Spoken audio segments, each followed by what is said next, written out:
Royal family snub Trump. Prince Charles and Prince William forced the Queen to meet the U.S. President alone after they refused to take part in his 4-day tour of Britain. Prince Charles and Prince William reportedly snubbed the U.S. President during his visit to Britain, leaving the Queen to meet Donald Trump alone at Windsor Castle. The royal father and son apparently shared their desire to not take part in the arrangements during informal discussions regarding the president's 4-day tour. Trump's trip was not a state visit and so only the Queen greeted the president and his wife Melania. However, even on working trips, dignitaries expect to see more members of the royal family than only the Queen. When deciding which royals to include in the meeting, senior courtiers shared concerns about Charles and William's reluctance to be involved, a source told The Times. This business of Prince Charles and Prince William not being there for the Trump visit was a snub, the source said, adding that they simply refused to attend.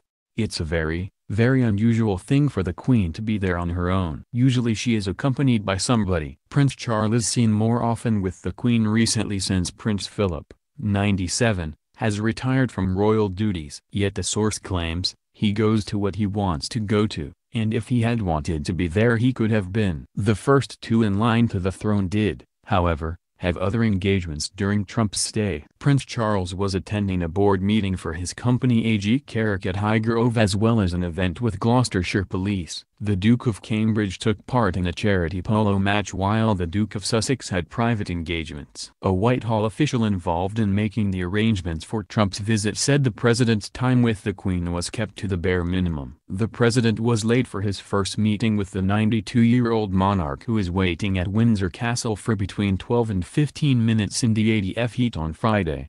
And when the first couple did finally arrive, Trump almost immediately breached royal protocol, offering the Queen a handshake instead of bowing.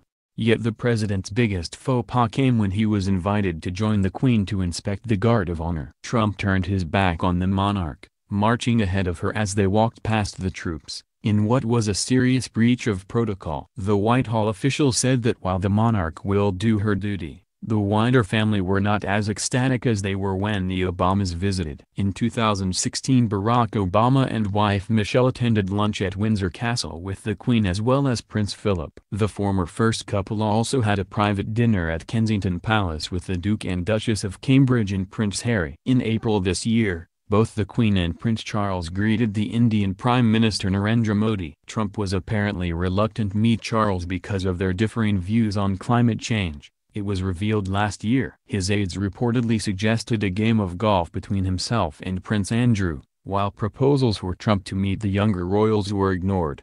A Buckingham Palace source said, this was not a state visit and the involvement of other members of the royal family would be different. There was never any approach by the government or others, formally or informally, to Clarence House, Kensington Palace or the Duke of York's office. A Downing Street source said, this was always going to be just the Queen.